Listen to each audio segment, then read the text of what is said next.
আমার মেয়ের ঘটনার সঙ্গে এই ঘটনা যুক্ত নয়। আমার মেয়ে একদম সুরক্ষিত জায়গায় ছিল। আপনি বলছেন আপনার মেয়ে সুরক্ষিত জায়গায় ছিল, তাই ওই ঘটনার সঙ্গে এই ঘটনার কোনো মিল নাই। ঠিক আছে, কোনো মিল নাই থাকতে পারে, কিন্তু আপনি আগে একটা কথা বলুন তো, একটা বাচ্চা মেয়ের উপর এমন নৃশংসতা করা হয়েছে, সেখানে আগে আমরা কি দেখবো? জায়গাটা দেখবো, না একটা বাচ্চা মেয়ের জীবনটা শেষ হয়ে গেল সেইটা? ওই মেয়েটার জীবনটাও জীবন, আর আপনার মেয়ের জীবনটাও কিন্তু জীবন। আপনার মেয়ের সঙ্গে যেভাবে অত্যাচার হয়েছে, এই মেয়েটার সঙ্গেও কিন্তু ঠিক একইভাবে অত্যাচার হয়েছে। আপনার মেয়েটা মেয়ে, আর অন্যজনের মেয়েটা কি মেয়ে নয় কাকিমা? রত্না দেবনাথকে একটাই কথা বলবো, আপনি এমএলএ হতে পারেন, ঠিক আছে, আপনি একটা চেয়ার পেয়েছেন, তার মানে এই নয় যে জনতাকে আপনি মানে চাকরের মতো দেখবেন। চাকরের মতো দেখবেন সেটা কিন্তু হবে না। এটা লোকতন্ত্র, এখানে সবাই সমান, সবার সমান অধিকার। আজকে মাথায় হাত দিয়ে বসেছেন যে কাকে আমরা সিম্পেথি দেখিয়ে জিতিয়েছি, যে একটা নির্লজ্জ বেহায়া অশিক্ষিত মহিলা। লজ্জা করলো না ওই কথাটা বলার আগে যে ওই মেয়েটা কোথায় ছিল জানি না, আমার মেয়েটা সেফ জোনে থেকে এই অবস্থা ঘটেছে। কি কথা, যত মুখ খুলবে তত মানুষ বুঝতে পারবে ভেতরটা কেমন। হ্যাঁ, এই রত্না দেবনাথের ভেতরটা কেমন ওনার মুখ খুললেই বোঝা যায়। আর আপনি যদি আমার এই চ্যানেলে নতুন হয়ে থাকেন তাহলে চ্যানেলটি সাবস্ক্রাইব করে পাশে থাকবেন। আমার মেয়ের ঘটনার সঙ্গে এই ঘটনা যুক্ত নয়। কারণ কি আমি বলি, আমার মেয়ে একদম সুরক্ষিত জায়গায় ছিল। আপনি বলছেন আপনার মেয়ে সুরক্ষিত জায়গায় ছিল, তাই ওই ঘটনার সঙ্গে এই ঘটনার কোনো মিল নাই। ঠিক আছে, কোনো মিল নাই থাকতে পারে, কিন্তু আপনি আগে একটা কথা বলুন তো, একটা বাচ্চা মেয়ের উপর এমন নৃশংসতা করা হয়েছে, সেখানে আগে আমরা কি দেখবো? জায়গাটা দেখবো, না একটা বাচ্চা মেয়ের জীবনটা শেষ হয়ে গেল সেইটা? একটা মেয়ে হাসপাতালের ভেতরে, আরেকটা মেয়ে নিজের এলাকায়। অপরাধ তো অপরাধী। কাকিমা, আপনার কাছে কি অন্যায় করার ম্যাপটা আলাদা? এই মেয়েটা বাড়িতে ছিল না বা কোথায় ছিল আমি ঠিক জানি না। তা জানেন না তো মিডিয়ার সামনে এসে ভুলভাল বকছেন কেন? ভুল বলছেন সেটাও তো গুছিয়ে বলতে পারছেন না, না না না না করছেন। কিন্তু আমার মেয়ে একদম সুরক্ষিত বলয়ের মধ্যে ছিল। আবার সে আমার মেয়ে সুরক্ষিত জায়গায় ছিল। আচ্ছা, আপনার কোনটা নাই বলুন তো, বুদ্ধি নাকি লজ্জা? আপনি যেমন মেয়ে হারিয়ে কষ্ট পেয়েছেন, এখন কিন্তু এই বাচ্চা মেয়েটার মতো সেম ভাবে কষ্ট পাচ্ছে। আপনি একটা মা হয়ে আরেকটা মায়ের সন্তান হারানোর যন্ত্রণা বোঝেন না? এই সময় আপনার দরকার ছিল ওই ফ্যামিলিটার পাশে গিয়ে দাঁড়ানো, সে জায়গায় আপনি কি করছেন? আমার মেয়ের ঘটনার সঙ্গে এই ঘটনা যুক্ত নয়। জি, দেখুন আমার কথা খুব সহজ, যেখানে অন্যায় হবে সেখানে প্রতিবাদ হবে, সেটা আরজি করো কিংবা বাড়ি। আপনার মেয়ের সঙ্গে এই ঘটনাটা যুক্ত একই নয়, যুক্ত নয়। ওই মেয়েটার জীবনটাও জীবন, আর আপনার মেয়ের জীবনটাও কিন্তু জীবন। আপনার মেয়ের সঙ্গে যেভাবে অত্যাচার হয়েছে, এই মেয়েটার সঙ্গেও কিন্তু ঠিক একইভাবে অত্যাচার হয়েছে।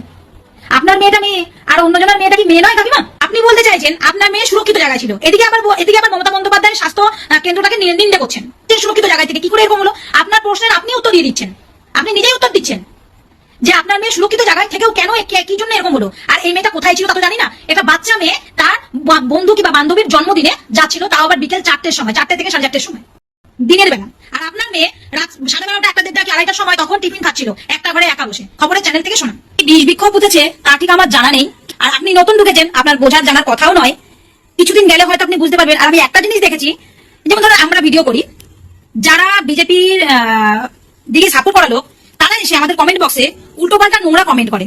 এখানে তাদের চরিত্রটা বোঝা যায়, 1 নম্বর। 2 নম্বর হচ্ছে বেশিরভাগ লোকেরই, সে মেয়ে হোক আর ছেলে হোক, সকলেরই প্রোফাইলটা লক করা থাকে। মুখের ভাষাটা একদম ভালোই না, মা বোনদেরকে সম্মান দিতে জানে না। সে যাকেই হোক তাকেই নোংরা ভাষা বলে, নোংরা কথা বলে। আপনাকে অনেক সম্মান করতাম, অনেক শ্রদ্ধা করতাম, কিন্তু সত্যি এখন আর সেটা জায়গাহীন হয়ে গেছে, সে জায়গাটা নেই। আপনি দিনের পর দিন লিমিট ছাড়া আনলিমিটেড নোংরা কথা বলতে শুরু করেছেন, ঠিক আপনাদের দলের লোকের মতোই, আর যারা আপনাদেরকে ভালোবাসে, মানে অন্ধভক্তদের মতোই। কারণ ওরা তো আসে কমেন্ট করে, ওদের কমেন্ট দেখে আমরা বুঝতে পারি ওদের বাস্তবিক জীবনের চরিত্রটা কেমন। ঠিক আপনারাও তাই। আপনি না কাউকে সম্মান করতে জানেন না, কোনো পার্টিকে। যে অন্যের জিনিসকে সম্মান করতে পারে না, সে নিজের জিনিসকে কি সম্মান করবে, তাই না? যে অন্যের বউকে সম্মান করতে পারে না, মেয়েকে সম্মান করতে পারে না, সে ঘরের বউ মেয়েকে কতটা সম্মান করে, এটাই প্রমাণ পাওয়া যায়। তেমনি ঠিক আপনি অন্য পার্টিকে সম্মান করতে পারেন না, তার নিজের পার্টিকে কতটা ভালোবাসেন এবং নিজের মেয়েকে কতটা ভালোবাসেন, এটাই বোঝা যায়। আপনার তৃণমূলকে পছন্দ নয়, হতেই পারে, স্বাভাবিক। একটা মানুষকে যেমন সবার পছন্দ হয় না, হ্যাঁ, সবার ভালো লাগে না, ঠিক পার্টিও সব পার্টিকেই যে সবাই ভালোবাসবে এটাও নাও হতে পারে। আপনি যেটা ভালোবাসেন না, সেটা আপনার অন্তরে রাখুন। এরকম করে বিষ উগলে উগলে কথা বলাটা এবার বন্ধ করুন, অনেক হয়েছে। আপনি সব জানেন, জেনে শুনেও একটু কি ন্যাকামি করেন। আপনি সব জানেন আপনার মেয়ে কিভাবে কি হয়েছে, মেয়ে কিভাবে মারা গেছে, আপনি সব জানেন, কিন্তু কাউকে এখনো সত্যটা প্রকাশ করেননি আজ পর্যন্ত। ঠিক আছে, আগে কি বলে গেছে না বলে গেছে, এগুলো আপনি এখনো প্রকাশ করেননি, সেটা আপনি খুব ভালো করে জানেন। আর আপনি কতবার আপনার মেয়েকে বলে পালন করেছিলেন এইসব পথে যেতে না, সেটাও আপনি ভালো করে জানেন, কিন্তু আপনি মুখ খুলবেন না। আপনি তো বসে বসে মজা দেখছেন। নির্যাতিতার মা কখনো বলতে পারে না যে আমার মেয়ের ঘটনা অন্য এবং অন্য মেয়ের ঘটনা অন্য, যার সাথে ঘটনা এখন ঘটেছে, যে আরজি করার ঘটনা আলাদা ছিল, বাড়িপুরের ঘটনা আলাদা ছিল, একজন নির্যাতিতার মা বলতে পারেন। অভয়ার মা, আসলে আমি মনে করি ওনাকে আর অভয়ার মা বলে সম্বোধন করা উচিত না। ওনাকে এখন এমএলএ রত্না দেবনাথ বলেই সম্বোধন করা উচিত। তো এমএলএ রত্না দেবনাথ যেটা বলেছেন সেটা উনি এমএলএ হিসেবে বলছেন, উনি মা হিসেবে বলছেন না। উনি মা হিসেবে বলে এই কথাটা বলতে পারতেন না। মা উনি ততক্ষণ ছিলেন যতক্ষণ ওনার কোনো রাজনীতিকরণ ঘটেনি।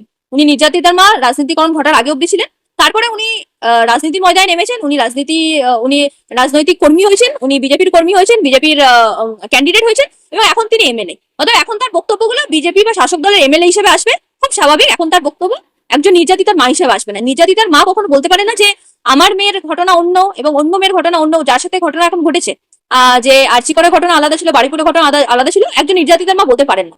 যে নির্যাতিতার মা, তার কাছে সকলের ঘটনাই সমান, সে সব ঘটনায় বিচার চাইবে। যেখানে এরকম ঘটনা ঘটবে প্রত্যেক নির্যাতিতাকে সে নিজের মেয়ের মতোই দেখবে, প্রত্যেক নির্যাতিতাকে সে নিজের মেয়ের চোখেই দেখবে। তাই এরকমের বক্তব্য, এরকমের মাইন্ডসেট, এরকমের চিন্তাধারা শুধুমাত্র একজন এমএলএ আসতে পারে, নির্ভয়া বা অভয়ার মায়ের আসতে পারে না। তো বিষয়টা এমন যে মব লিঞ্চিংটাকেও আমরা সাপোর্ট করছি না, আমরা এনকাউন্টারটাকেও সাপোর্ট করছি না, কিন্তু যেই জিনিসটাকে মব লিঞ্চিং এর জন্য যে মানুষটা মব লিঞ্চিং হয়েছে, সেটাও তো কোথাও থেকে পুলিশের গাফিলতি। পুলিশ থাকতে, প্রশাসন থাকতে ঘটনাস্থলে একজন অভিযুক্ত মব লিঞ্চিং বা হবে কেন? যেমন এনকাউন্টার প্রসেসে একজন ব্যক্তির মৃত্যু হয়েছে, তার জন্য কোথাও একটা গিয়ে তদন্ত আটকে যাচ্ছে, তদন্তটা কোথাও একটা গিয়ে সঠিক হতে পারে না, তদন্ত জলঘোলা হয়ে যেতে পারে, আসল সত্য চাপা পড়ে যেতে পারে। ঠিক সেরকম ভাবে মব লিঞ্চিং এর কারণে একজন ব্যক্তির মৃত্যু হলে আসল সত্য চাপা পড়ে যেতে পারে। অতএব আমরা এখানে মব লিঞ্চিংটা যে হয়েছে সেটা কার জন্য? যে মব লিঞ্চিং পুলিশের গাফিলতির জন্য হয়েছে।